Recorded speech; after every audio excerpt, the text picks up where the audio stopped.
Good afternoon, ladies and gentlemen. Welcome to our session today. My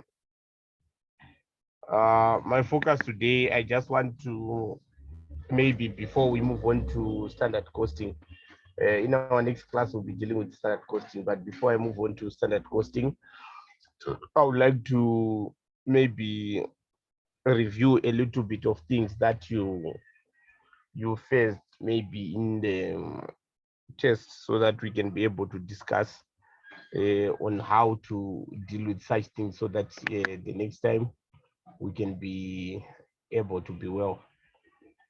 Right. So my focus will be on the test one so that I can be able to look at. Please, as I look at this, let it be a session that you don't think much about what you wrote. Let it be a session of understanding, maybe so that in future you know how to maybe how to approach anything and to be able to answer whatever you have. So that's what we'll be talking about. So we'll be, let it not be about marking your paper. Your marks will come later. Don't worry about them. Right. We have yes, Kwama bags manufactures and sells different types of bags to boutique clothing and accessory shops across South Africa. Miss Kosana, owner manager of the business, started selling handmade bags of different shapes and sizes in a hometown of Mokopane and expanded Squama gradually over the course of 10 years into a well-known brand. A portion of the production work is now automated, but Miss Kosana retained the human touch to some extent to stay aligned with customer preferences and to develop sewing skills in various communities across the country. Squama uses an absorption costing system, right? So if they are using absorption costing system, that means in their production cost, they would include both variable and fixed manufacturing overheads. So if using absorption costing system means in the product cost would include both variable and fixed production overheads. And then they apply the first in, first out method to value all their inventory. That means our closing inventory will entirely be based on the cost structure for the current year. Our closing inventory calculation will be entirely be based on the current year's cost structure. Right. Now,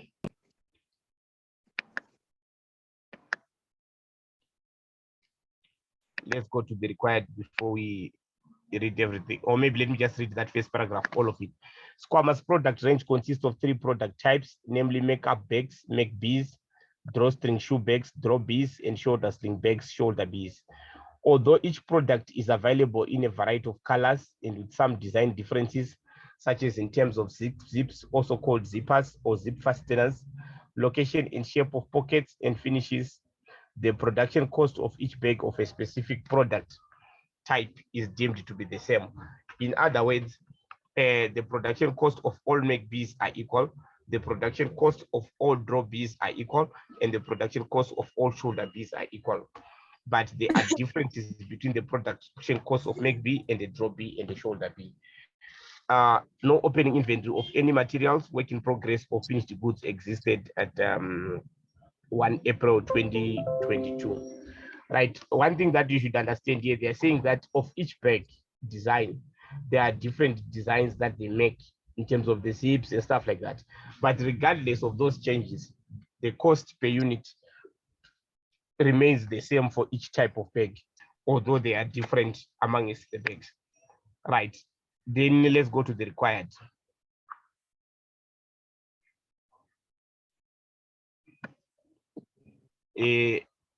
Ignore taxation, show all calculations, indicate irrelevant amounts or adjustments where necessary.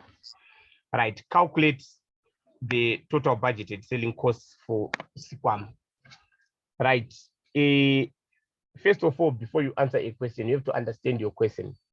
They want the selling costs. Right. There is no general formula for selling costs. So such a question will be scenario related. So you have to go through your scenario and check where they talk about those selling costs. so that you can understand what they are saying. So it's not something that you can have a general formula about selling costs. Is that right? But generally, as a student, you know that sometimes selling costs can be variable, sometimes can be fixed. For example, if you are paying a commission, a percentage based on the sales, that amount will be variable because it depends on the quantity sold. And if you there can also be a fixed cost. That is, for example, our salesmen can earn a fixed salary every month. That would be a fixed cost. Right. So now let's go and check what is happening there about the sales cost. Right. The budgeted units for 2023 are in line with the demand for the products. Squamous production budget shows that there were no required finished goods inventory at the end of 2023. Budgeted sales units and selling prices are as follows. So they are not expecting, there were no budgeted opening and closing inventory, because here we're told that there were no opening inventory of finished goods or anything. And now they are telling us, according to the budget, they were not even expecting also any closing inventory. So that means our sales were expected to be the same. The sales and the production were expected to be the same. That's why it's units produced and sold. Right. That is according to our budget. Budget prime cost for 2023 were estimated at the following amounts. That's direct materials and direct labor. I will jump my 1.2 for now because it's irrelevant in what we need. I will jump 1.3. I will jump 1.4. I will go to 1.5 because our aim at the moment is to know selling costs. So I'm going straight to the information that we have on selling costs. Right. Number 1.5. That's where our information is. Sikwama selling costs are mixed costs. Right. From our very first class, we know that when they say the costs are mixed, that means they contain both characteristics of variable and characteristics of fixed. Right. And are estimated by means of applying to historical figures a mathematical cost estimation that compares the change in costs between two appropriate activity levels. Right. We have got two mathematical formulas that we can use. In fact, we have got when we're estimating costs, they are talking about cost estimation. Already you know that this is cost estimation. Right. When estimating costs, from your knowledge of cost estimation, we know that we can use the simultaneous equations. We can use the regression analysis. We can use regression analysis. That is the one that can give us those equations, which you can be able to see the parameters and find our line, which is y is equal to a plus bx. We can use the high-low method. We can use graphical method by finding the line of best fit. Right. But now here they've said that by comparing the change in costs between two appropriate activity levels, already they've told you which method to use out of those. The method that compares changes between two appropriate levels, the cost estimation method that compares that estimates by comparing changes, is the high-low method. So that statement is telling you that estimate the cost using the high-low method. That statement on its own. Because it says selling costs are mixed and are estimated. So from this already in your mind, you should know that I'm dealing with cost estimation here. So already you should already think about the high-low, the regression analysis and stuff like that. but now they've specified that they apply a mathematical cost estimation method that compares the change in cost between two appropriate activity levels. That shuts down all the other methods and leaves you with one, which is the high-low method. So that statement showed that here you were supposed to apply the high-low method to estimate your selling costs. So that gives us our answer. So our answer, we can rephrase it and say, using the high-low method, estimate the what? The selling cost.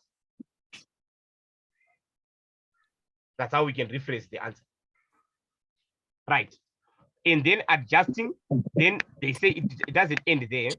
It say, and then adjusting for expected price increases, if any. That means they will use that historical data, get their answer. After getting their answer, then adjust it for any expected price increases. Remember, when you apply the high-low method, you determine the variable cost per unit and the total fixed cost. Variable cost per unit and the total fixed cost.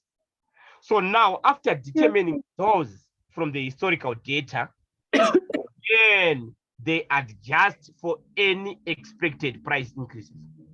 So already you should know that, okay, after getting my answer according to the high-low method, that is not my final answer if there is any expected price increase. But if there is no expected price increase, then that's my answer. Right.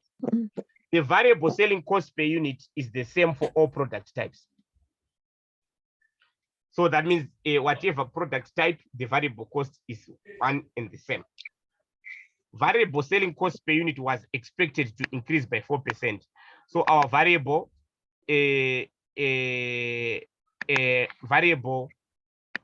cost is expected to increase by 4%. That means after getting our answer for variable costs, then we can be able to adjust it by 4%. Right. Then we have the following actual costing information. So this is the information that we have. Right.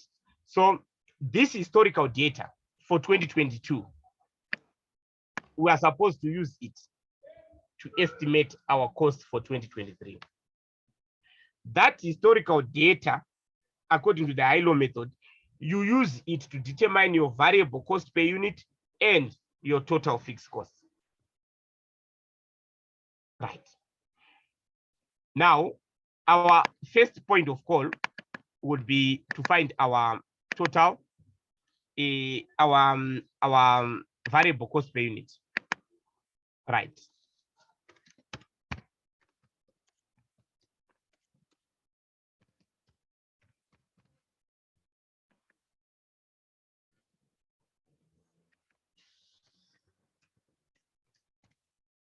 Right. Estimation. Sorry, calculation.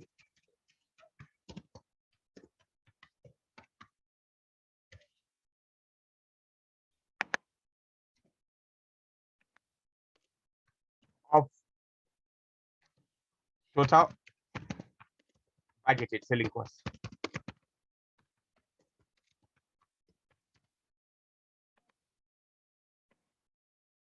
Right. Your step one is to determine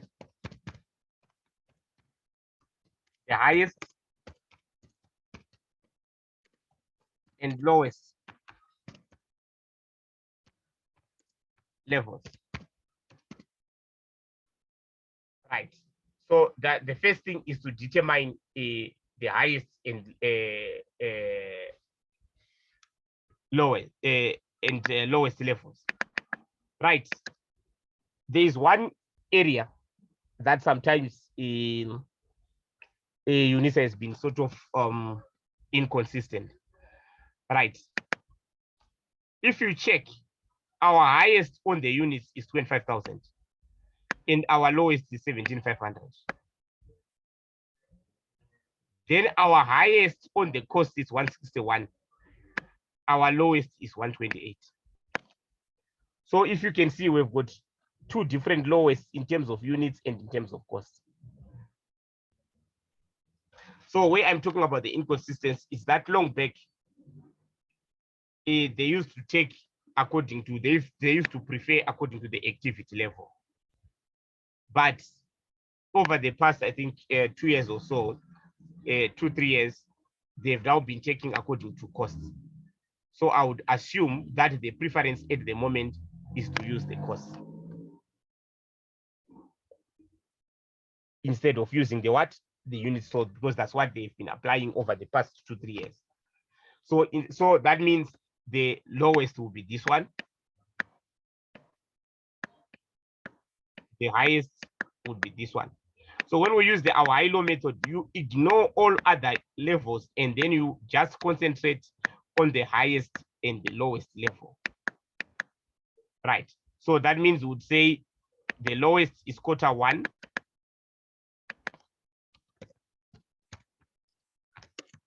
Is Q1. And the highest is Q4.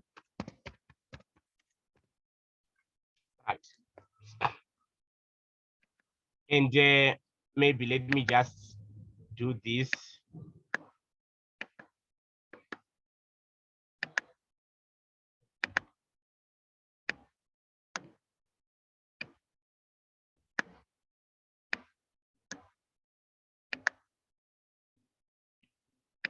I would just give summarize the information that we have, the units and the total cost. We have Q1, we have 18,000 and 120,000.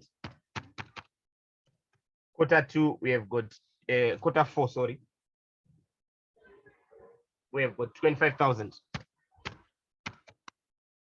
and 161,875. Right.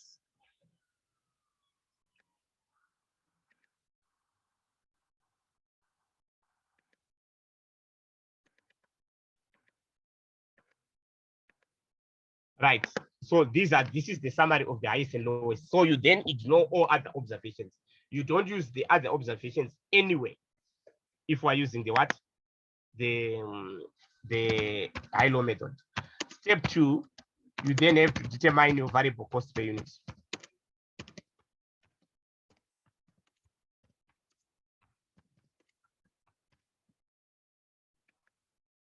Right. To determine your variable cost per unit, it is calculated as follows. Difference in cost over the difference in activity between the highest and the lowest. So we'd find it will be the difference in this cost over the difference in the activity. Why? Because our assumption is that whenever production levels increase, the only thing that causes that increase in the cost is the variable cost. Why? Because the fixed costs remain constant. So whatever causes the cost to jump from 128 to 161 when production increases from 18 to 25 is the variable cost. So that's why we have to find the variable cost like this. Right. So that means here would say our difference in cost would say 161,875 minus 128,000, then divided by 25,000 minus 18,000. What do you get?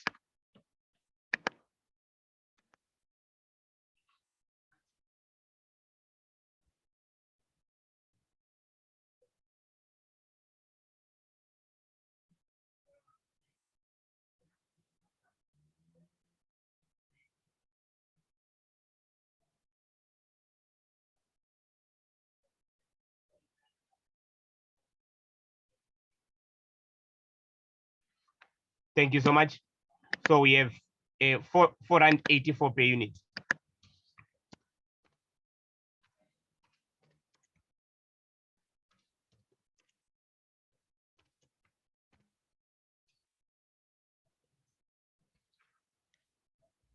right? But remember, according to this information, there is an expected what? There's an expected change. We are told that the variable selling cost would increase by 4%. So would say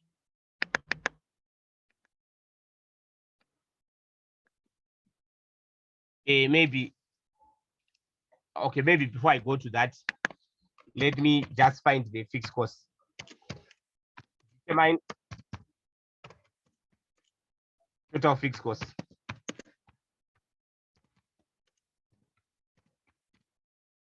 Right. We know that so you use either the highest or lowest level determined. To find your fixed cost, you are going to say, thank you so much.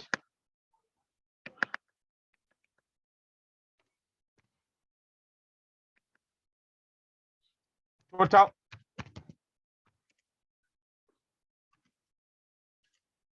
fixed cost is equal to total cost minus total variable cost. Right. For example, here we know that so our total fixed cost that means would be equal to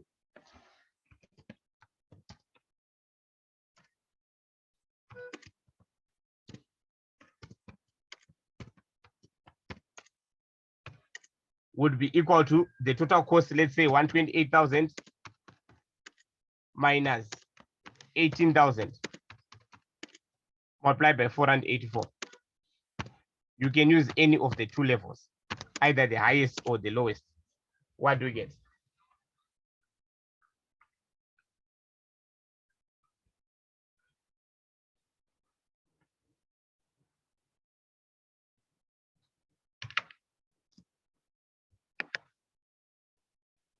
$40,808.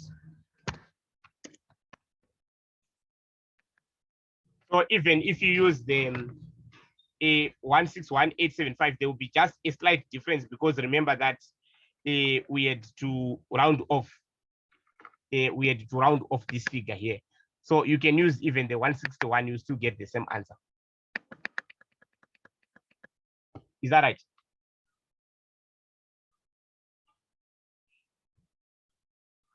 Right. Any questions there? So this will be our total fixed cost. But I want you to check something here. This is the total fixed cost per what? According to the information that we are given. That means per quarter. Like here, if you can check here, this information is in quarters. Right. So you should be very careful there. So this will be per quarter. Right. So that means now let's now calculate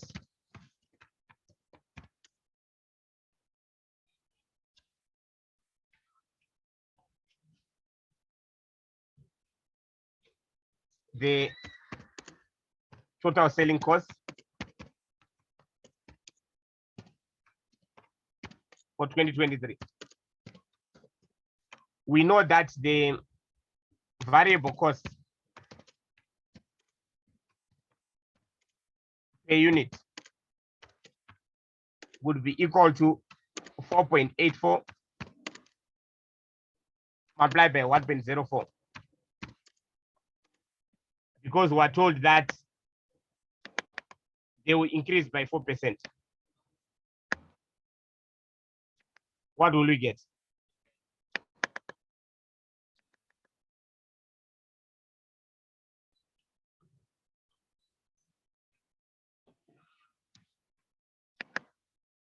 5.03.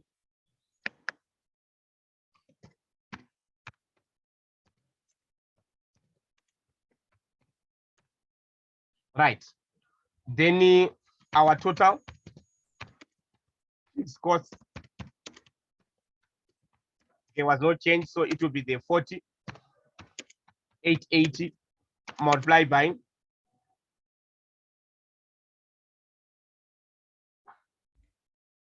4. Why am I multiplying by 4? Because our answer at the top there was per quarter. But what we need is the one per year. That one was per quarter, but we need the one for the year because we're analyzing a year. What will we get?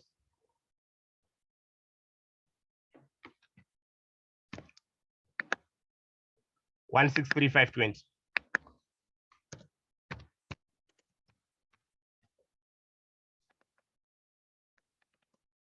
Right.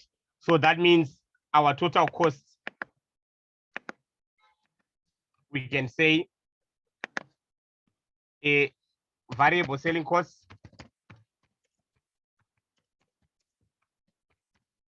we know that they are 5.03 per unit, and the total units to be sold in 2023, we have them here.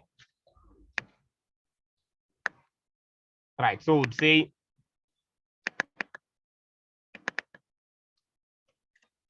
$18,000 plus 45,000 plus 27,000.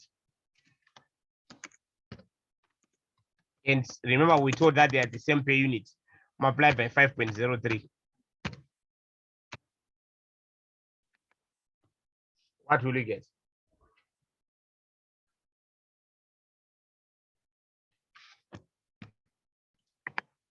$452,700.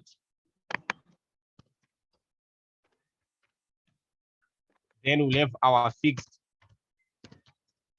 selling costs, which will be the 163,520.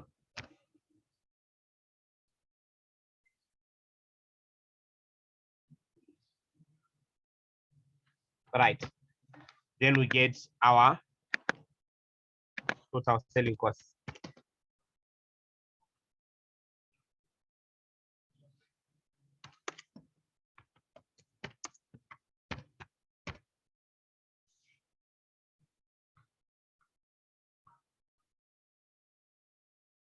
Right. Would get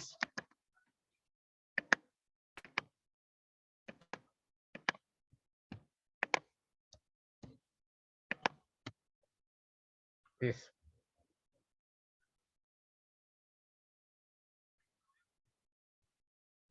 Any questions?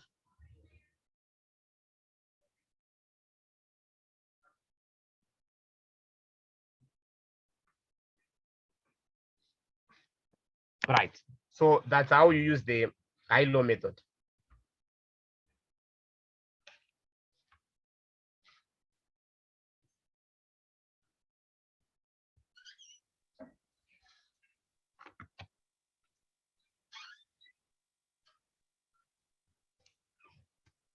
Right.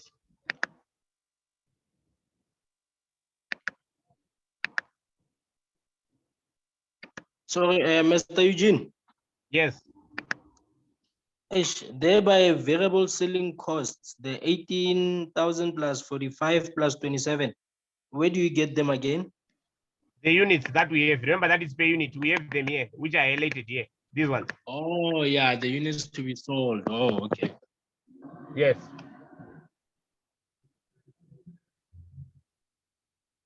All right. And it's for Right. all three products, basically. Yes, because we're dealing with all the products. Right. The next one, assume the following Eugene? in answering. Yes. Sorry, just a quick question, please. That selling price per unit that's indicated there under the budget. What Yes. does that implying to?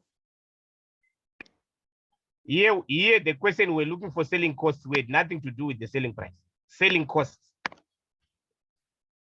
For this part, we don't need it. If we need it, maybe we need it later. But for this part, we just wanted the selling cost. Okay, thanks. Sir, so Yes. all this, are we supposed to use these steps always if we are required to? So I'm get the just selling? trying to show you, like when you do your exam, you don't have time to write step 1, step 2. You just have to answer going forward. But this is just for you to see the breakdown. So if you're in an exam scenario, you wouldn't even have to go through the steps. What you simply have to do if you're in an exam scenario, you just start your answer, variable cost per unit. You don't even write the formula. You don't have time for that in the exam. Then you just say 161,875 minus what? 128. Whatever cost you take and stuff like that. Oh, okay, noted. Uh-huh. Thanks. So where we don't know is, are they going to take this as the lowest or this one? Because they've been inconsistent in that part. Because sometimes they were taking the lowest in terms of activity, but sometimes they take the lowest in terms of cost. So that's where there is the controversy on this part. So it will depend on the one in charge this year, what they take there. Right.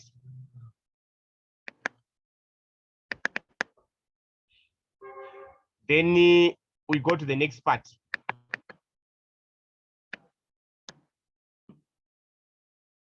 So it will effectively mean that if they take this one as the lowest in terms of units, that means our variable cost per unit will change and our total fixed cost will also change. So you can expect that also. That will all depend with the preferences of the one in charge there. Right. Then the next thing, because there's no explicit formula in management accounting, which says, okay, when the total cost and is different to the lowest in terms of cost is different to the lowest in terms of activity, which one do you take? There's no explicit formula there. So it will be subjective. It will all depends with whoever or whatever they prefer. Right. Then number B, assume the following in answering sub question B. Zipper pools are in short supply in South Africa. Already, when you receive this statement, in your mind, you should always have limiting factors. Principal budget factor. Whenever there is a resource in short supply, in your mind, you should think about the principal budget factor.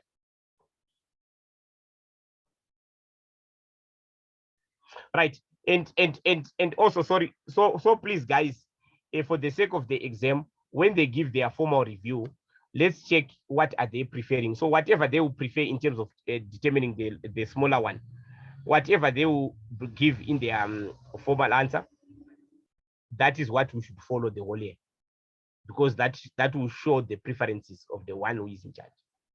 So please check what they prefer there, and we'll then apply that consistently. As I told you that there have been changes, that's why I can't tell you that they will use this or that one. Right. Then whenever you see this short supply, in your mind, you should already think about the relevant costing limiting factors.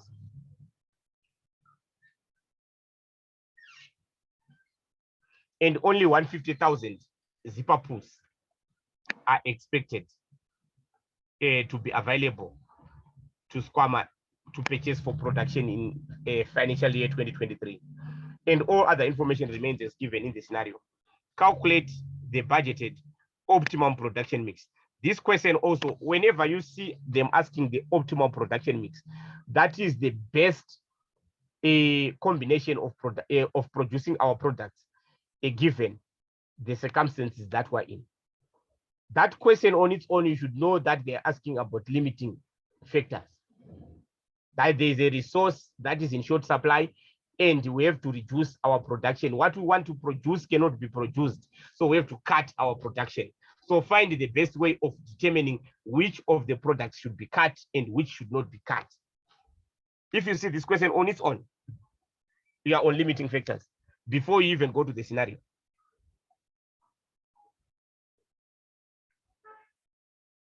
So whenever in your examinations, in your test, if you see that they want the optimum production mix, there's a resource in short supply, know that there is a limiting factor. I should apply the principles for limiting factors. Right. So let's go to number B now in answer. Right. For number B, would say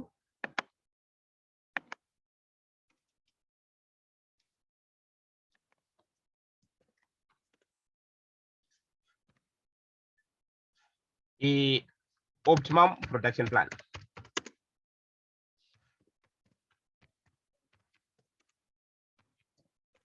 Right. What I'm writing here, my friends, please, we're taking time because I'm explaining.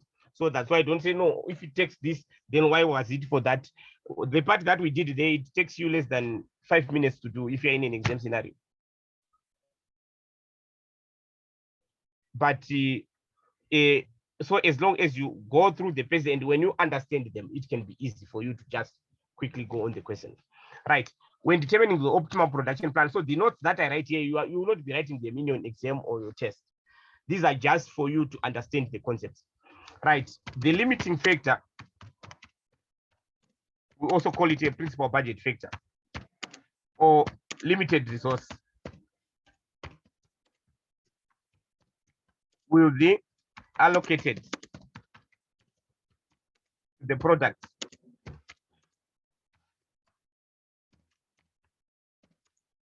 in accordance to the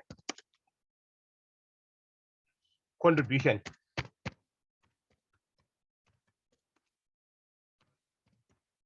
the limiting factor.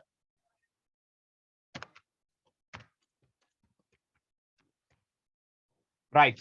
So when answering such a question, you have to determine the following. The contribution per unit,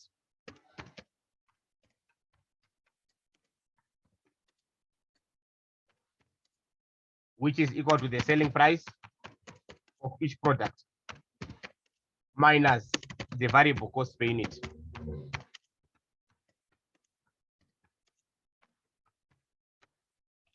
Is that right? So it's the selling price minus variable cost per unit. That's the first thing you have to determine what? Your contribution. Right. Then number two, the resources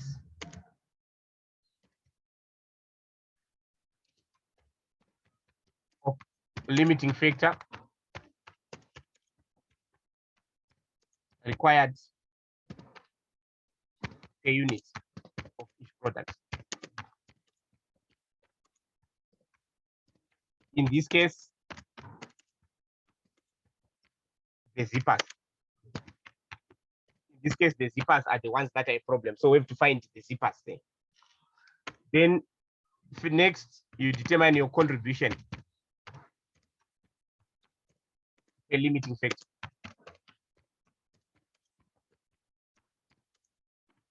This is the contribution, the zipper in this case. What is the contribution that we are getting per each zipper that we use on the product? If the labor hours are in short supply, you find the contribution per labor hour.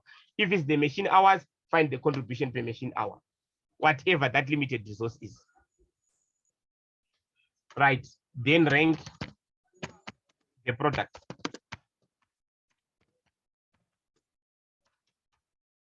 from highest to lowest in terms of the contribution per limiting factor.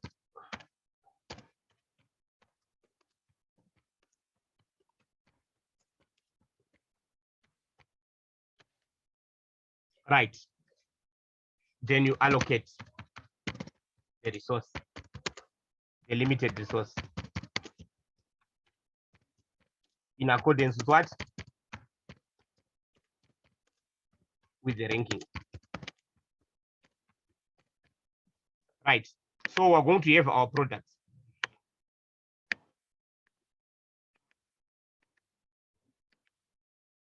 Right. Our products here are right. First of all, let me just show you that there's a limited resource first. This part that I'm going to show you to prove that there's a limited resource. It's not necessary. If you're in the exam, if you already know, you can just check it aside to see. Like normally we can do it maybe if we've got many resources and we don't know which one is in short supply. Right. Let's first find the zippers required. We know that we are budgeting to produce 18,000 make B, 45,000 draw B, and 27,000 shoulder B. Remember, sales and production are the same, right? And here we're told that one of the direct materials used in all product types are zipper pulls. This is the thing. Why am I going there? Because that is the resource that we have been told by the required that there are only 150,000 zipper pulls. That's why I'm concentrating on this. If we're told that it's the labor hours, I was going to go here where they talk about the labor hours. But we've been told that the resource that is in short supply is the zipper pulls. That's why I'm concentrating on 1.21. So I have to go on my information and check where they are talking about that resource, that zipper pull. That means how much is required for each. Right. One of the direct materials used in all production types are zipper pulls. One make B uses 2 pulls. One draw B uses 1 zipper pull. One shoulder B uses 4. So make B uses 2, draw B 1, shoulder B 4. Right. So at the end of the day, to find the total, that means you will have to, this one will be multiplied by 2, this one by 1, this one by 4. So we're going to say make B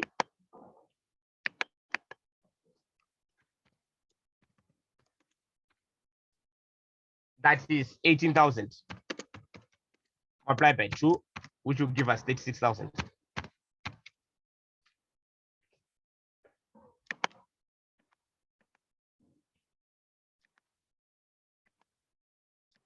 Right. Then draw B requires 1. So say 45,000 times 1, which is 45,000. Then shoulder B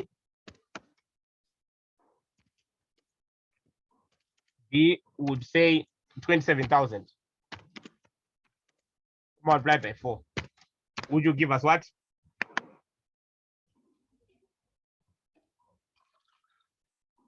I guess 108. Okay, thank you so much. 108,000. Right, then we get our total. That means according to our budget, what is the total that is required? Total purpose required.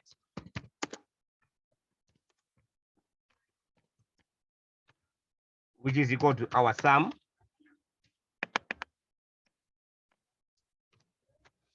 $189. Then the total zipper pulls available from the supplier. Right. Remember that our required is told us that the zipper pulls that are required, that are available for the current period, there are only 150,000 zipper pulls.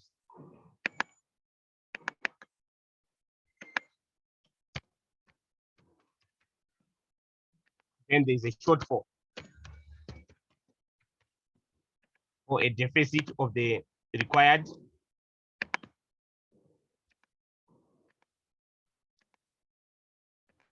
which is equal to this 39,000. So we don't have 39,000. We would need 189,000 zipper pulls, but the supplier can only supply 150,000. And under the circumstances, if we don't have any other supplier, that means we don't have an option except to cut production. Now the question is, should we cut make B, should we cut draw B, or should we cut shoulder B? So this part, my friends, if you're in the exam, don't worry about it. We already know that the zippers are the ones. This is just to prove that the zippers are in short supply. So if you're in an exam or a test, you don't have to show this. I'm just showing you so that you appreciate the issue that there's a shortage of a resource. It's not necessary. You won't show this in your answer. You'll be wasting your time. You can do that, but you'll be wasting your time. Right. Then we have to we now know that there's a short supply. So we have to determine the contribution per unit, determine the resources per limiting factor, the contribution per limiting factor, rank the products, and then allocate the resource. So I'm now going on my answer now. All right, so this is what we should have on the answer. So my first thing will be to calculate my contribution per unit. Make B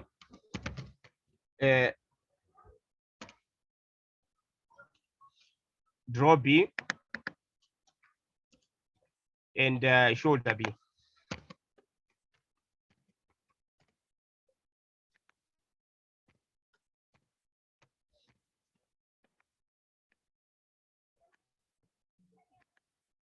Right. Remember, contribution is selling price minus variable cost. Minus all variable costs. That is the direct material, direct labor, variable production overheads, variable selling costs. All variable costs will be subtracted, even those that are related to non-production variable costs. So we'll have selling price. And I think here, that's where my sister was asking at the beginning when I was doing number one, that what about the selling price? This is one of the places where we're going to use it in this question. Right. Our selling price, we are told here that it's 65, 50, and 85. 65, 50, and 85. So we'll have 65, 50, and 85. Right. Then we would subtract our variable cost per unit.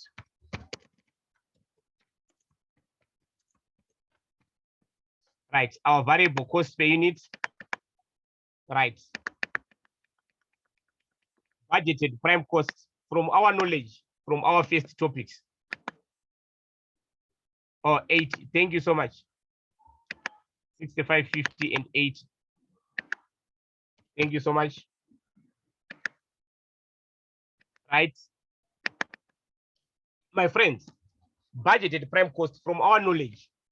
Prime cost is direct material plus direct labor. Those are variable costs.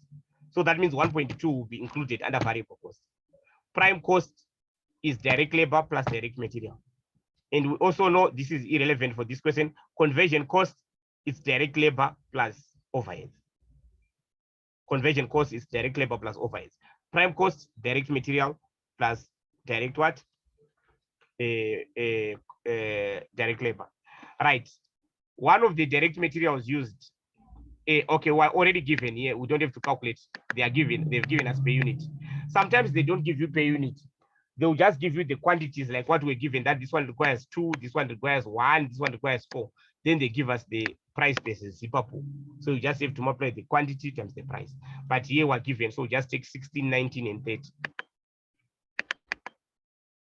So that means direct material, 16, 19, 30. Right. Then direct labor,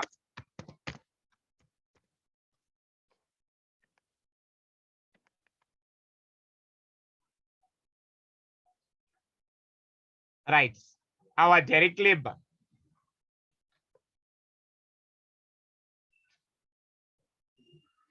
here it's 10.8, but here we've got a question mark, and here we have question mark. But we're told here that the same direct labor rate per hour applies to all products. The budgeted direct labor minutes per make B is 18.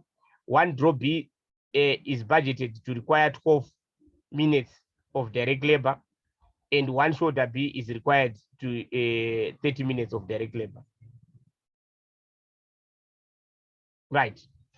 So we can be able to use make B to find what is our direct labor per minute. Then after finding that, then we can be able to find our the direct labor for the other products. Right. So we can say our direct labor here is 1080.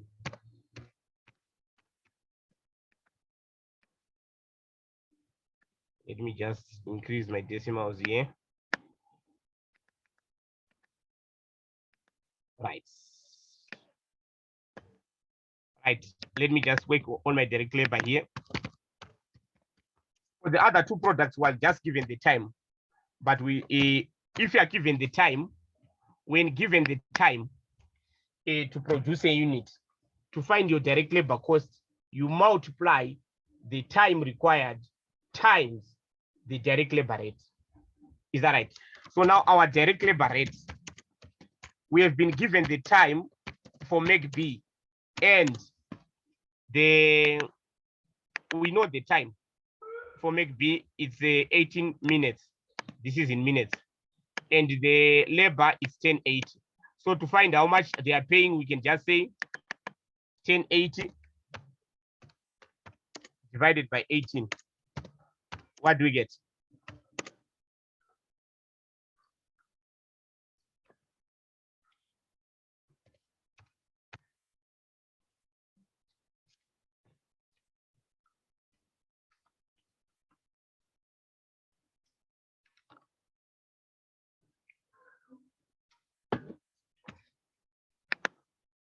Thank you, Nosala.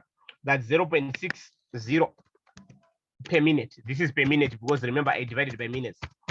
You can choose to convert it to a rate per hour. It will still be correct. You can choose to record Farah, I don't understand your question. You just said conversion.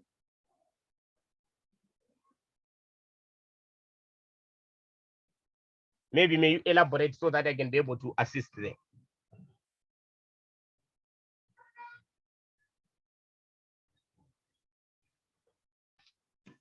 Right.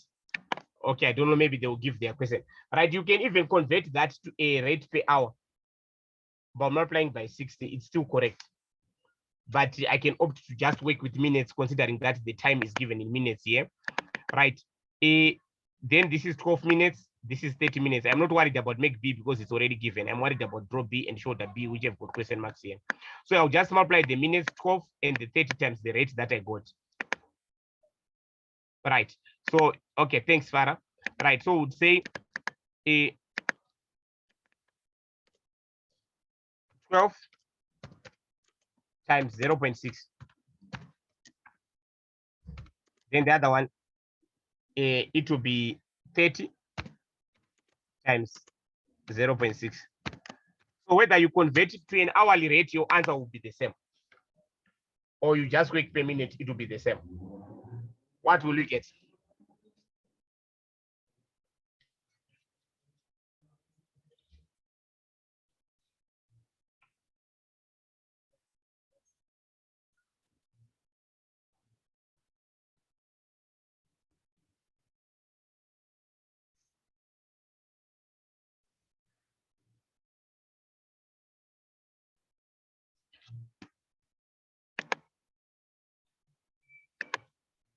$90.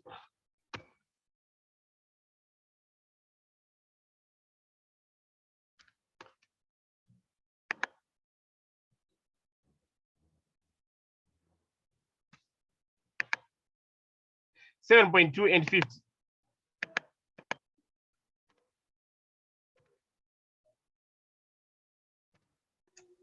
Sorry, Eugene, the second one is 18. Thank you so much. So this will be our direct labor. Even if it converted to an hourly rate, you were still going to get the same. Okay, Eugene, Right. what I did is, I'm not sure if mine is right now. Oh. I did the draw B. I took the 12 minutes, divided into 60, multiplied by the 10.80. Multiplied by what? 10.80. The rate per hour, you found it to be what? When you are multiplying by 60, that means you have got the rate per hour. Now here I've got the rate per minute. There's no need to divide by 60. Can you see here the rate that I got here is the rate per minute. So there's no need to divide the minutes by 60. That's why I didn't divide by 60. Right. Maybe if you want to use that, you first have to find the labor rate per hour. Labor rate per hour, but that would be a lot of work now. You'd say what? This is 0.60 times 60. Why? Because there are 60 minutes in an hour. What do we get?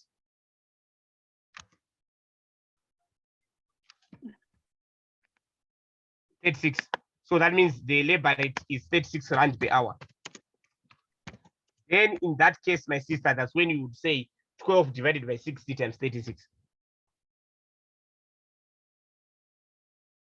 But here now I used my labor rate per minute. So there's no need for me to divide the minutes again by 60 because my rate is already per minute. So there was no need to say 12 over 60 times 0.6.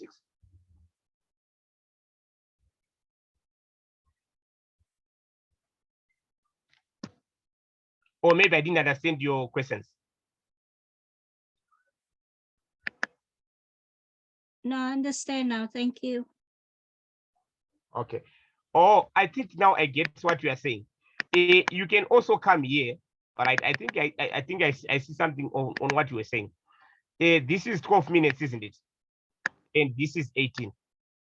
So you can still come here and say 12 over 18. Is that what you were saying? Times 10, 8. You can still get the same answer. You can come here and say 30 over 18 times 10, 8. Our answer will be the same. The answer is the same, isn't it? Yes, thank you. Right. So there are many ways. All of them will be correct. Remember that in management accounting, we don't. It's unlike financial accounting, whereby there are strict formats and ways. Right. Budgeted variable manufacturing overhead rate is 20 cents per direct labor minute. It's per minute. So you multiply by the what minutes that were given there. So they have variable manufacturing overhead.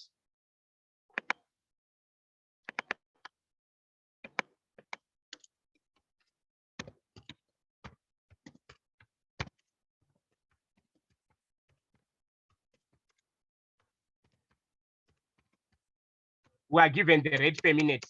So we just have to multiply by the minutes. So that's 20 cents per minute. So would say for make B, would say 20 cents times the 18 minutes. For drop B, would just say 20 cents multiplied by the 12 minutes. For shoulder B, would just say 20 cents multiplied by the 30 minutes. Right. We get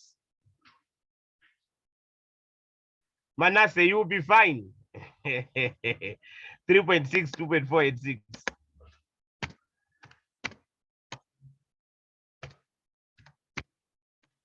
My friends, don't even think about what you wrote, please, when you are doing this.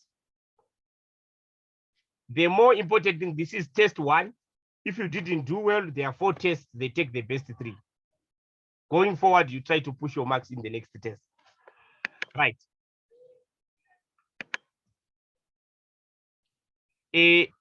So that will be our variable manufacturing overhead. Right. Then we also have, remember, variable selling costs.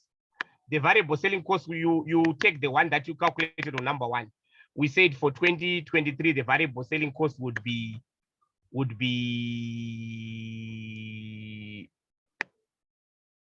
that was 5.03. We calculated it here. 5.03.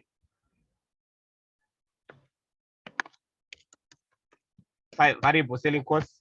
So this can be subject to change if they take the lower, if that lower, they take the one, the lower in units, then this one can change.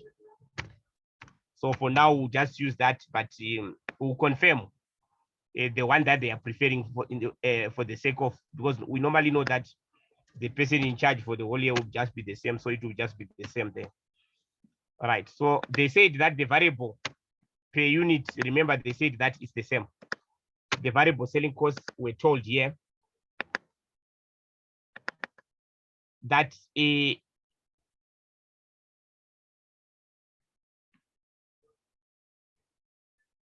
right, I think it was up there.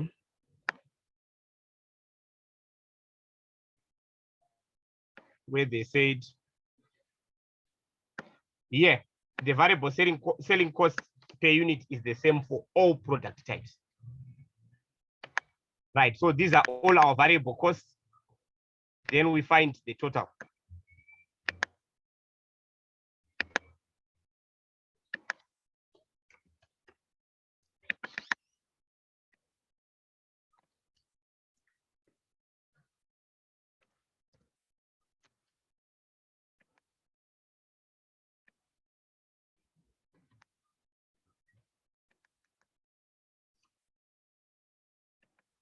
Right. Then we get our contribution per unit.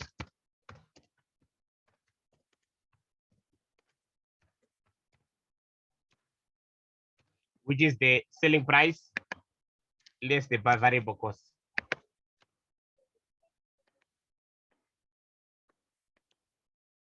Right. Then we have our zipper pools required per unit. So here we're using zipper pools because the zipper pools are the ones in short supply. If it was the direct labor hours, we're going to use the direct labor minutes here. So you have to check which resources in short supply. Right. We know from the question paper that make B requires 2 zipper pools, draw B1, and make B2, draw B1, and shoulder B4. So that's 2, 1, 4. 2, 1, 4.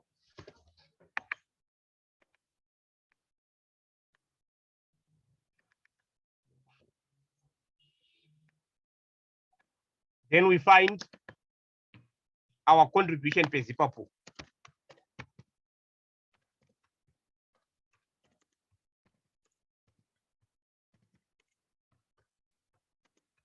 Because we want to see which product is the most productive in terms of that resource that is in short supply.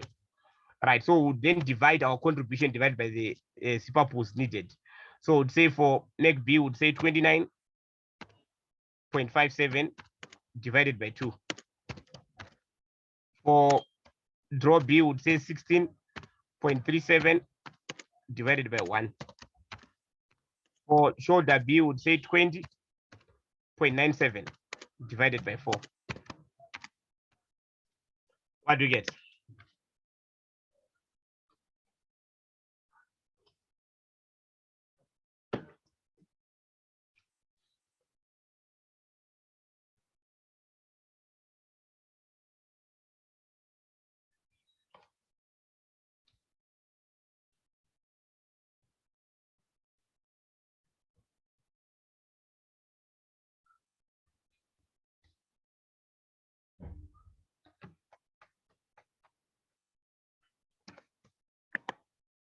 $14.78. Let me say 14.79. Can we please round off to 2 decimal places? 16.37. Then the last one. 5.24. Right. Then our ranking. Right. So what does that mean? It means each zipper pool that we use to manufacture make B will bring in 14 Rand 79 into the company. Each zipper pool used to make draw B will bring in 16.37. Each zipper pool used on shoulder B will bring in 5.24. So the ranking will be from highest to lowest. So that means this is number 1. This is number 2. This is number 3. So that's how we're going to allocate our limited resource from highest to lowest. Right. So would then say allocation of zipper pools.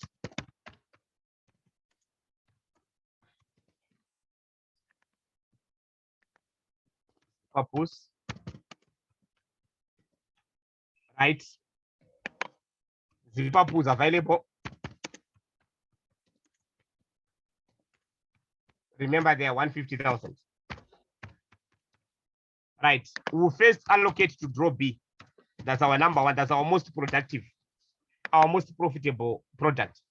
And we've calculated here that draw B requires 45,000 zippers. So first of all, we'll give the 45,000 that is required by draw B. Then we remain with 105. Then we go to make B, which is our number 2. Make B requires 36, so it's still available, right? Make B, we'll get 36,000. Then whatever remains, we'll now go to shoulder B. So shoulder B, because it's the least profitable option, it will get whatever remains.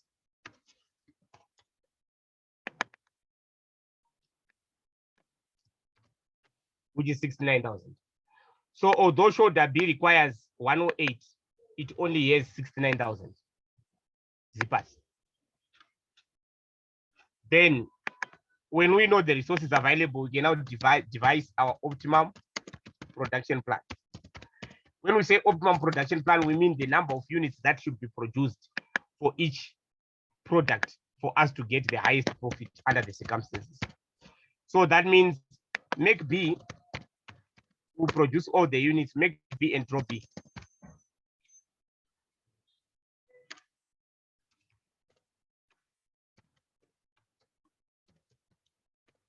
Right, my friends, considering that make B and drop B got all the zipper pools that they required.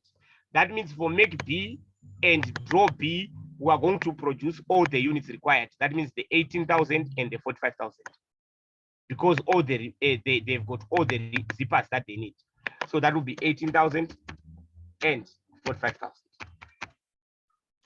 But shoulder B now, it only has 69,000 zippers. So we have to determine how many units we are going to produce. To do that, we have to know that each shoulder B requires 4 zipper pools. One shoulder B uses 4. So if it has got 69,000 zippers available, we're only going to produce 69,000 divided by 4. What do we get?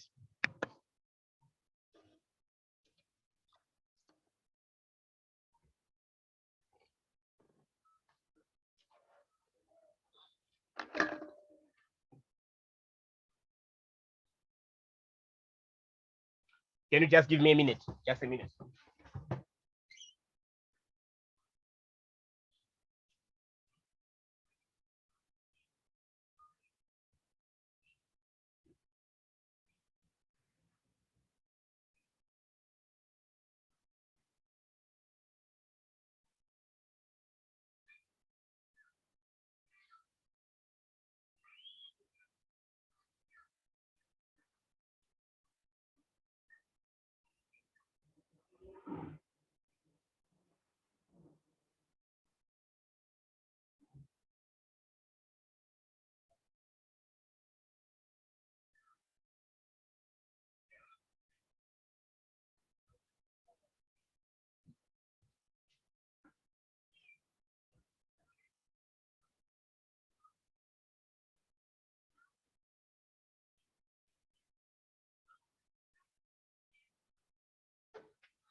Sorry, ladies and gentlemen. Right, sorry.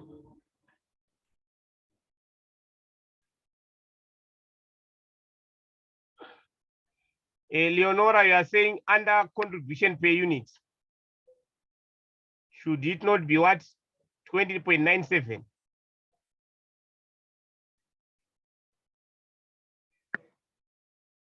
Oh, okay. Thank you. Don't be confused, Leonora. I'm confused. Don't worry. It's okay. Hello? I'm okay. Thanks. Don't worry. Is it sorted? Yes. Okay. Don't Thank be you. confused. Okay. Right. What is our answer there?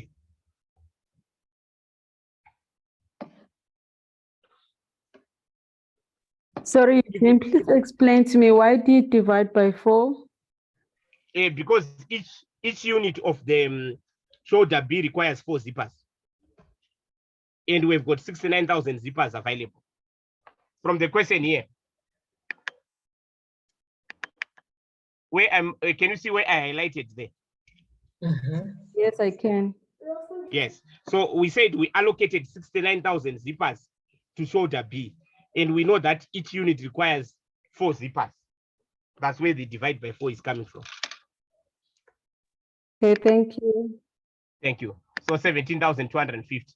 So although they require 27,000, they will only be able to produce 17,250. That's our optimum production plan.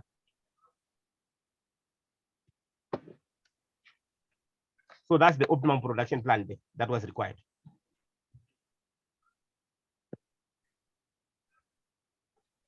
Any questions? Mr. Kamang, Yes, my boss. can you please take me to the variable cost?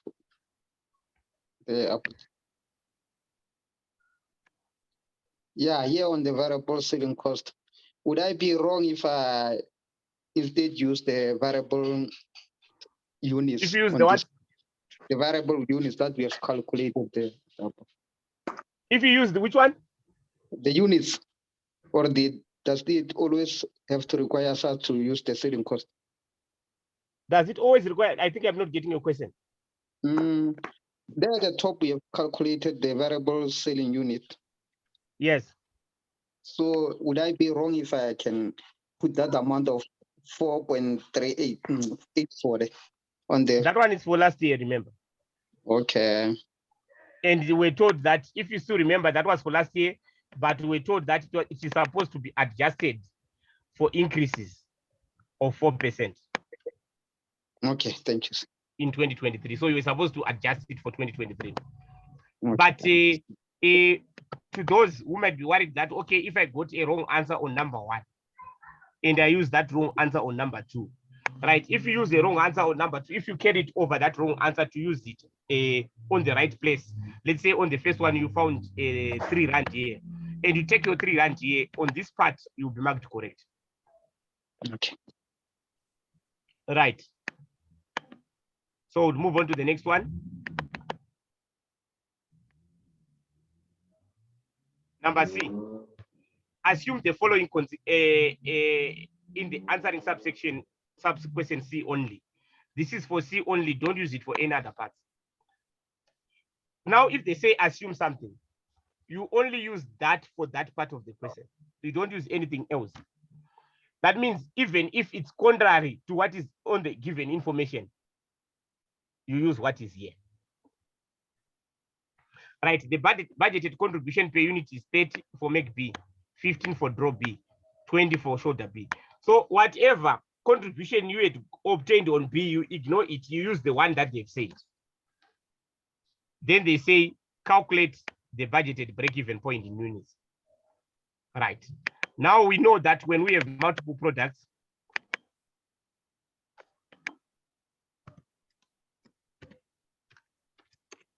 budgeted break-even point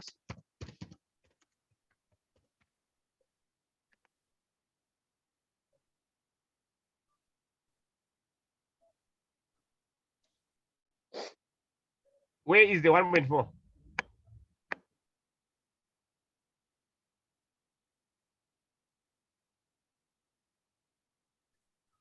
It's 1.04 here. I'm not sure where you are getting the 1.4.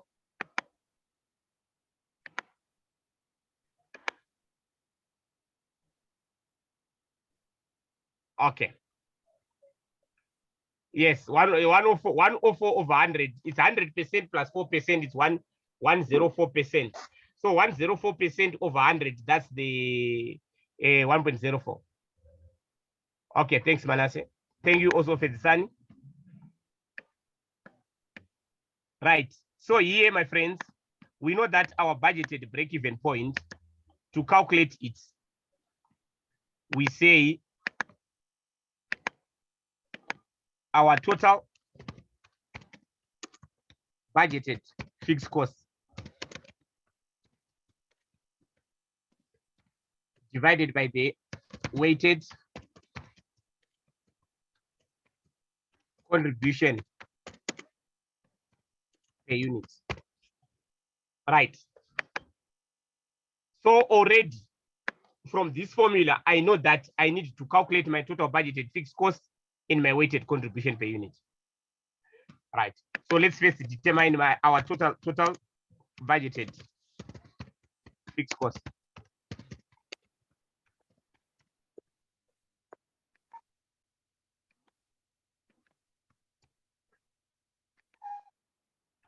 Right.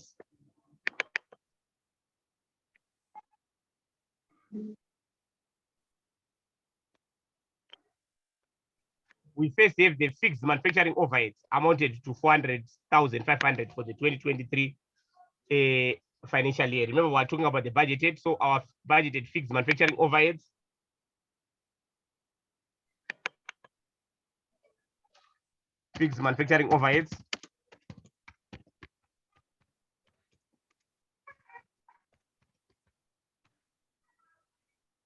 $400,000, 500.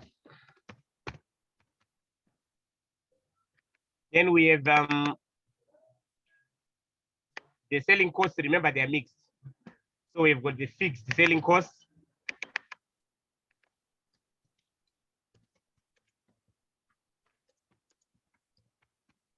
We calculated them on part A, which was then 163,250, 163,520, which we calculated there. 163,520.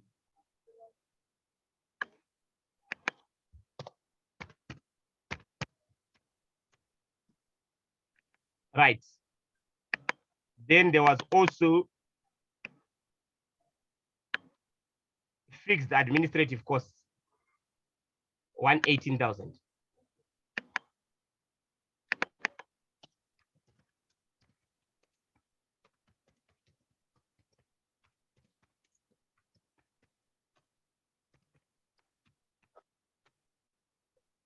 Right. Then we get our total budgeted fixed costs.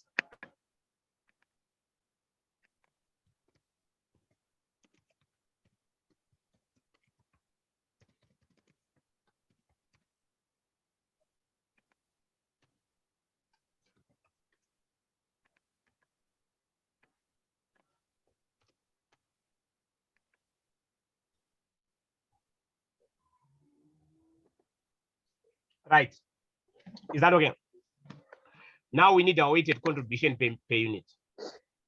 For you to calculate your weighted contribution per unit, you need your sales mix.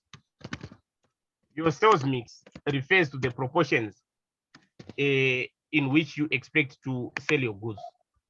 You take your budgeted sales units. That is the ratio of your budgeted sales units.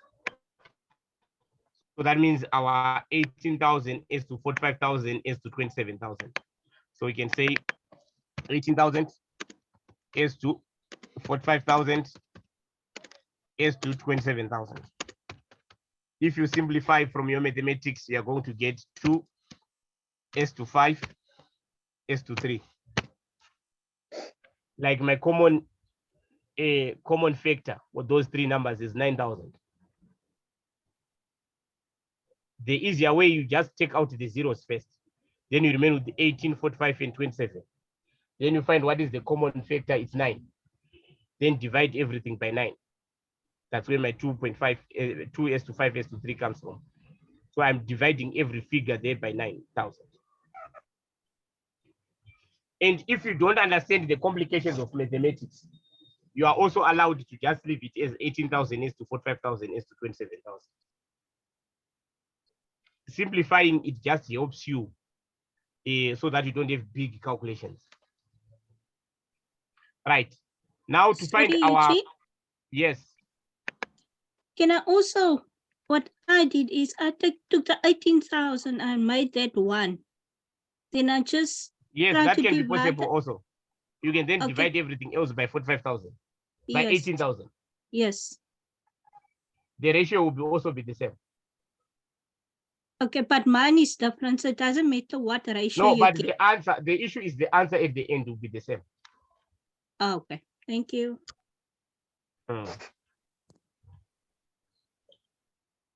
The issue is all of us have to be in Gauteng by Monday, 3 p.m. Whether we go through Durban or Mpumalanga, we want to be there by at the same time so that we can meet. So in management accounting, as I said, there's no structured formula. Right. So it's 2s to 5s to 3. Then you use these proportions to multiply each goods proportion divided by the total times its contribution. So we'd say our weighted contribution here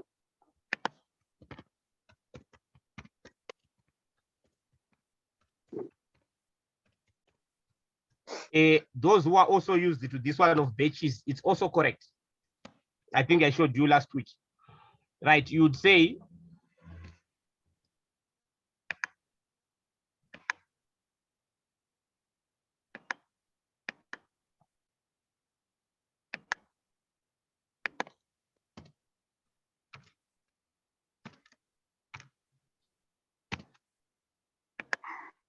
right, so it's say 2 divided by 10 divided by 10. Where is my 10 coming from? 2 plus 5 plus 3. If you don't want to have these complications, you just say 18,000 divided by the total of those goods. That is around 90,000. So you just say 18,000 divided by 90,000. It's still okay. Our answer will be the same. Right, multiply by, you take the contribution of make B. We're using the one that we have here. That means the first one is 30, the second one is 15, the third one is 20. So multiply by what? 30 plus 5 divided by 10 multiply by 15 plus 3 divided by 10 multiply by 20. What do we get?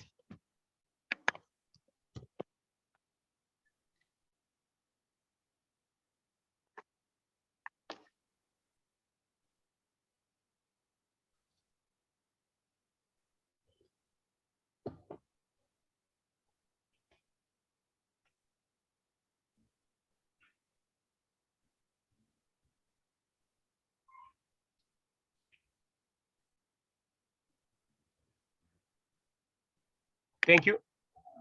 6.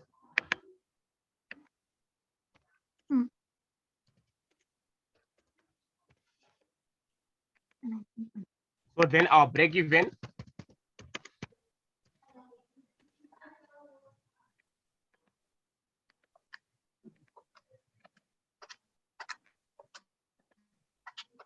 Oh, someone is sorry. saying 19.5. Yes, Thank you so I much. didn't. Okay. Or you were doing one by one.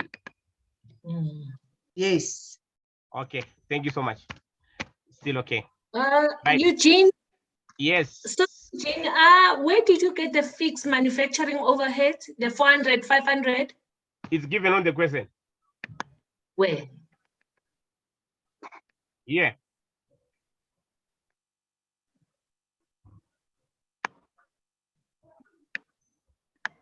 Oh, because I just saw where they said it's absorbed at a absorption No, we are rate. not worried or- about when you are doing the budgeted, you are not worried about the absorption. Okay. Is that right? The absorption will be required when you do the actual statements. Actual. When you are Oh, okay. when you are calculating your budgeted fixed manufacturing overheads, you are not worried about how they absorb and stuff like that. It's not an issue. Okay. And then the sales mix, you get a 253 by saying 18 divided by 9. Yes. So you just You look have for to find a whatever common goes. denominator, but as I said, Oh, that if you don't okay, okay. a common factor, lowest All right. the highest common factor. But if you don't understand those complications, don't worry about it. You can leave it as 18,000 as to 45,000 as to 27,000. It's still okay. Okay. Right. Can I move on? All right. So we'll say, yes. can go No, on. I have a question. Yes, go on. The 163,520, Yes, the fixed selling cost. yes. Why didn't we use the total fixed cost that we got? Which one? The 408,800. The Where is it? 408,800. Where is it? Step 3 of determining the total fixed cost. Why That one was didn't we was use per quarter, it remember? Then we said we on multiply it by the- 4 to get the annual.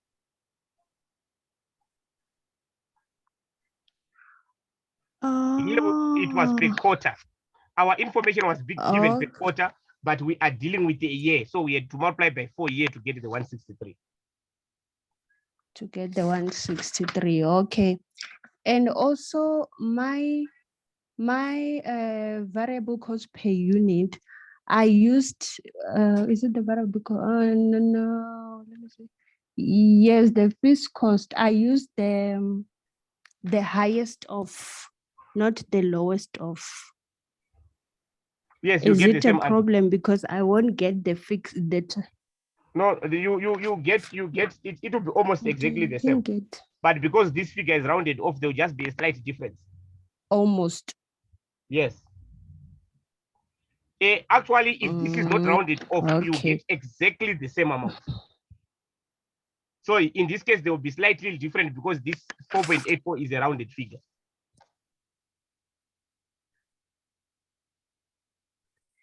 Yes, okay? I got the 4.84, but when we calculating the total fixed That's cost, what I I'm saying. used That the highest of. yes, that's what I'm saying. That because we used a rounded, the 4.84. Remember, it was rounded. Is that right? This 4.84 is a rounded figure. Is it Yes. right? Because it's Yes. rounded, you won't get exactly the same answer, but you'll still be correct. Oh, Is that right? okay. But if this figure was not a rounded figure, they will both give the same answer. Either you use the highest or the lowest. So whether I use the highest or lowest, if it's a rounded figure, there will be a small difference. Because I know that definitely you But got I here got about, I will get a mark for that. it will be exactly, it will be very correct. You use either the highest or the lowest, whatever you use is okay. But as long as this is rounded off, there will be a slight difference. What did you get here? We got what? Okay, noted. What did you get on the total fixed cost? Let me just quickly open my question paper and my can't hear you. answer sheet. I think I just want to quickly open my answer sheet and then I will tell you just now because I closed it. I think that would be around 40,700 or 800 or 900. It shouldn't be far off. I got 40,875. You see that? There's just a difference of 5. Yeah. That's fine. Yeah. Okay. That's fine. Okay, Remember that whenever there's rounding off, there can be a difference. Don't know. So you will now carry over that figure wherever you go. That will still be correct. Okay. Right. Okay. What are our units here? What's our answer?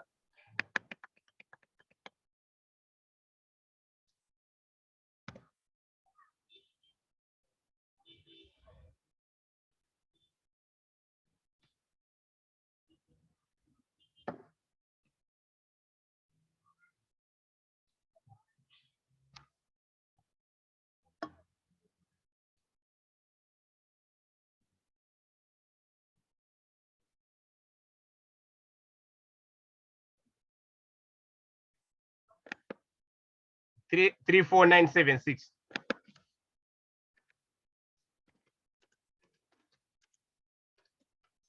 Let's remember that for break even, we always round up. We always round up. So even I see that the answer that I'm given is 0.3, you always round up. Always for the break even. That's our rule there. Right. Then we need to break it down. Those 34 976 are units of a make B, draw B, and shoulder B together. So you now have to break them down. You use your sales mix 253 to break them down. That means make B is equal to 2/10 multiplied by 34,976. Draw B would be equal to 5/10 multiplied by 34,976. Shoulder B would be equal to 3/10 multiplied by 34,976.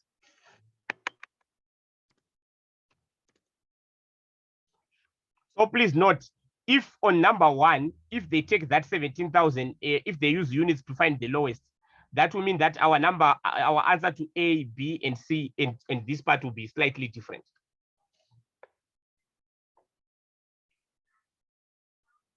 So you should note that. So that when you review, you know that our fixed cost and our variable can be different there, depending on what we have chosen on that other part. 6995.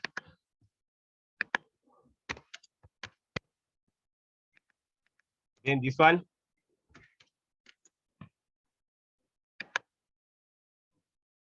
Okay, thank you. 17488. 10493. Thank you so much, guys. So that will be our break-even point.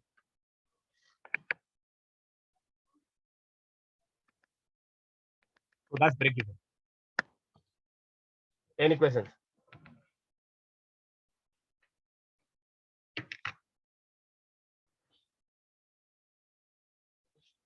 Right. We'll move on.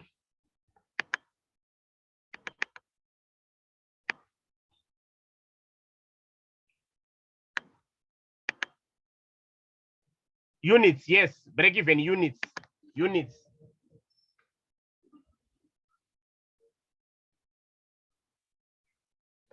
Our question, actually, thank you so much. Also, I should also make sure that I also tell my colleagues that you should always check your question, because you can be asked to calculate in rands or in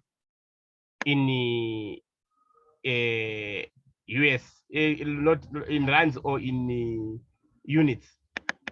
So here we can see that they say the break-even point in units. So these are units. If it's in rands, you can either find in units, then multiply by the selling price, or you can just start from the beginning. Instead of dividing by the contribution per unit, you divide by the contribution ratio. The contribution ratio is the contribution over sales. Right. Next question, determine the following missing figures in the actual income statement. Applied fixed manufacturing overheads and closing inventory. Right, the actual income statement is here. The following actual income statement is given. There is A here and B. Right, for A, you are given a guideline on 2.3. Fixed manufacturing overheads are absorbed. I think that's where my sister, what you were asking, that's where we talk about it here. Are absorbed at a predetermined fixed manufacturing absorption rate on the basis of units. They are using the units. Right. So we first have to find, for you to find the applied overheads.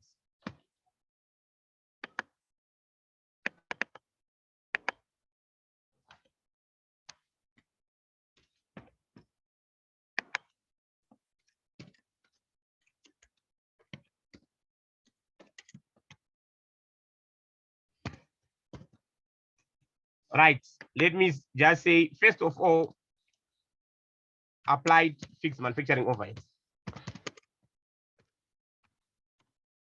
Right, to find your applied fixed manufacturing overheads, applied fixed manufacturing overheads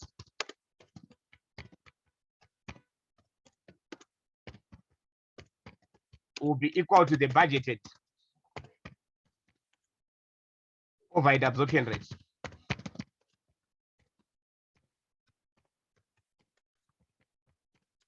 Multiply by the actual activity levels. Activity levels will be determined by the company on the basis that they are using to allocate overheads. In this case, that means in this case, actual units.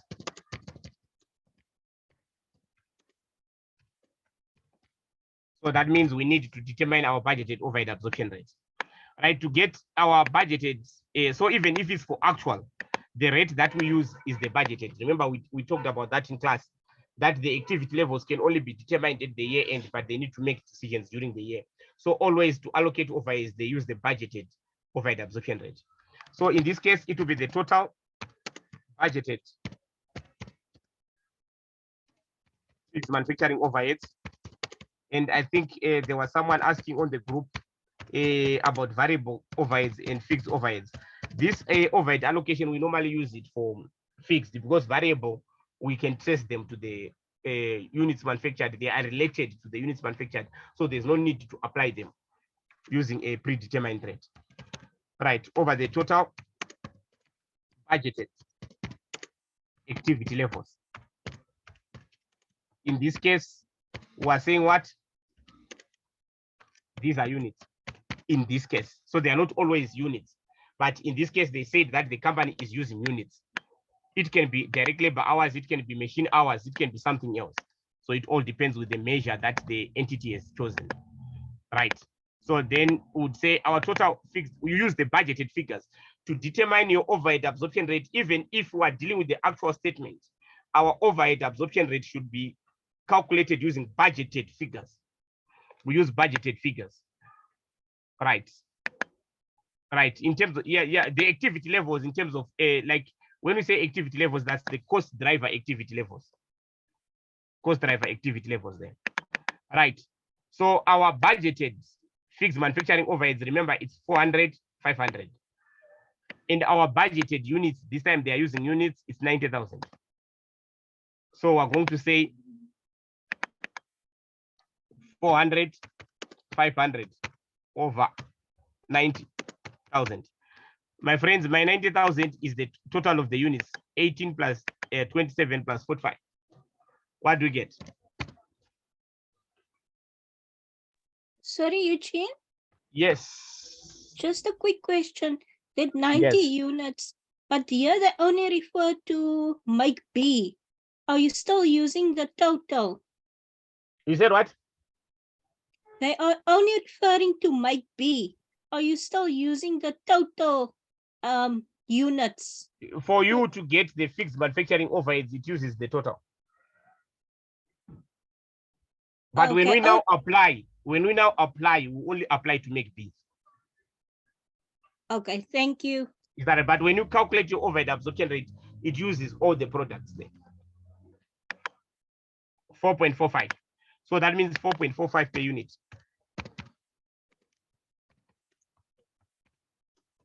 Right. Then the applied overheads that we are looking for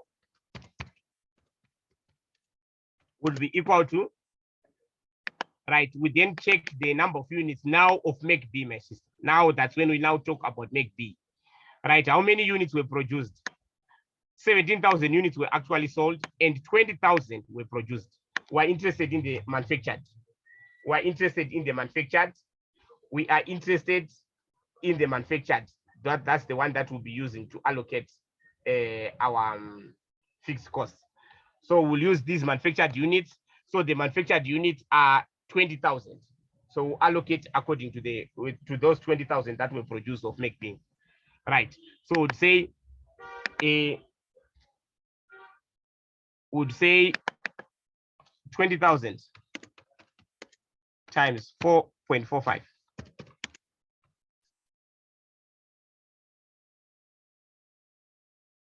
What do we get? 89,000.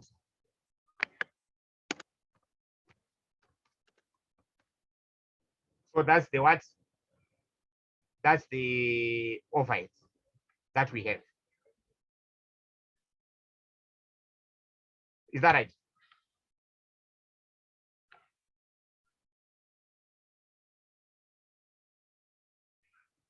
Right. Then, so that is the applied overhead.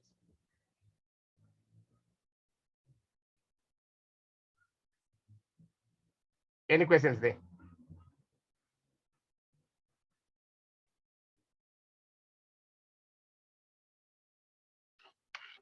Right, so then we find our B.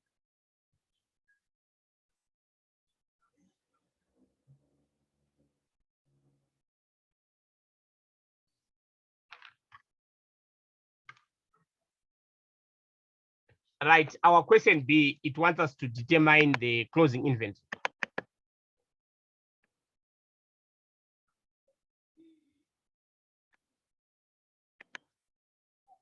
Closing inventory, we know that it all depends on whether they are using weighted average cost method or they are using the fixed, the first in, first out. We know that they are using the first in, first out. So if using the first in, first out, you can just take the closing inventory units times the cost per unit. Closing inventory units times the cost per unit. Total cost. Remember, we're using absorption. Right. The cost per unit. Right.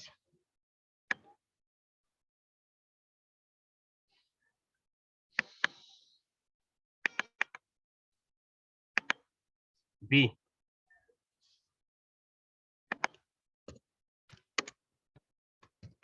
Closing inventory.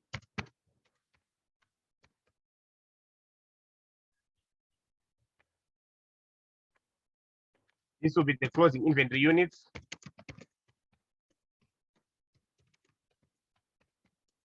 Multiplied by the cost per unit.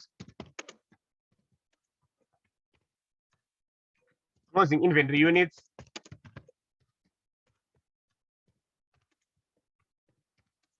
will be equal to opening inventory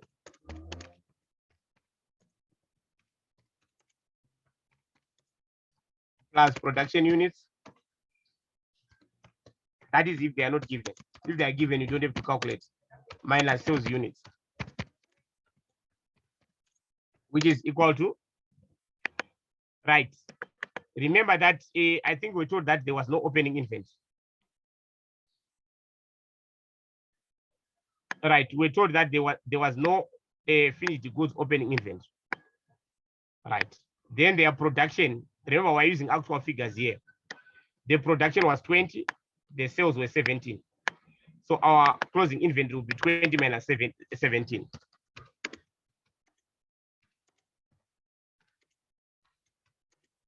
Which is equal to 3,000 units. Right. Then our cost per unit.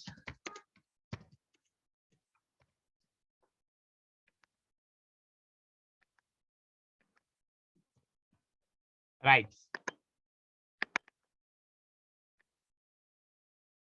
We have the direct materials. Direct materials were given 336,000 here, but were referred to 2.2. Direct materials are recognized at actual cost. No opening or closing inventory of direct materials is kept. 40% of the actual direct materials cost relating to fabric, and the actual cost of this fabric was 16 rand 80 per meter, which was 3 rand per meter more than what was budgeted for. So that one is not very important. We can just say 336,000 divided by 20 to find how much was it per unit. So we can say direct material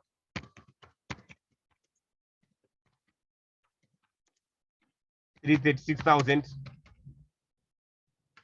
divided by 20,000, the units produced. What do you get?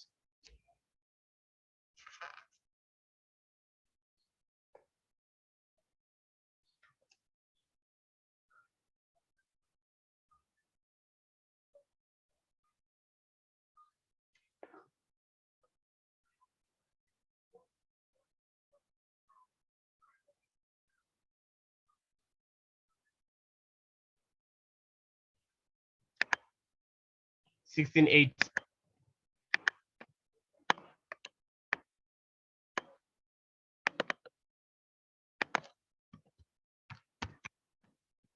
Right. Then we go to the direct labor. There's a question mark. We told that okay, they said what?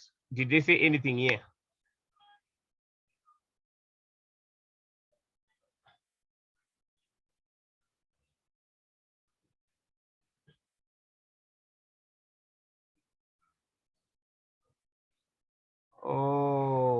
I think we can't calculate these things here using this method. What we can use, we can just use this one. Sorry about that. I had not read this statement. Actual gross profit per unit was 27. Right.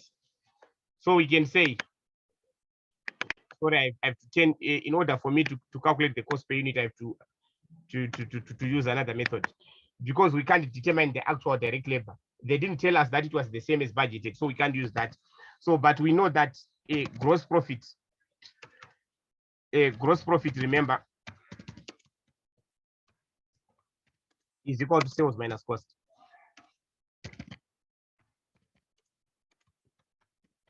If you change the equation, that means your cost is equal to sales minus gross profit.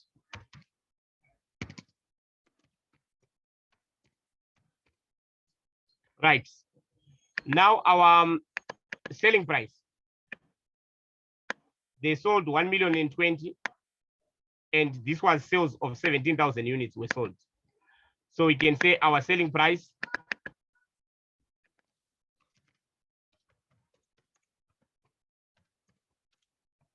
$1,020,000 divided by 17,000 units. What do we get?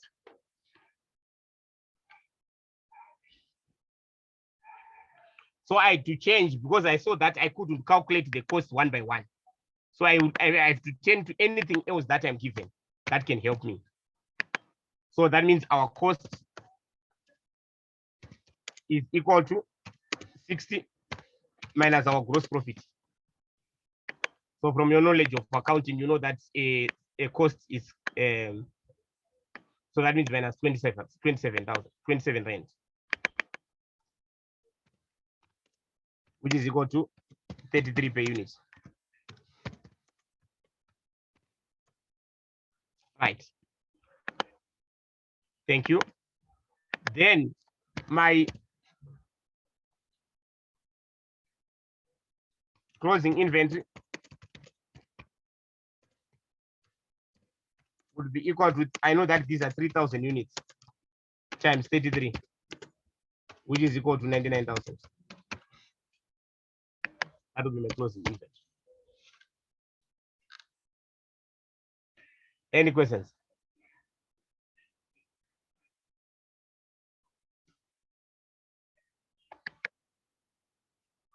Right.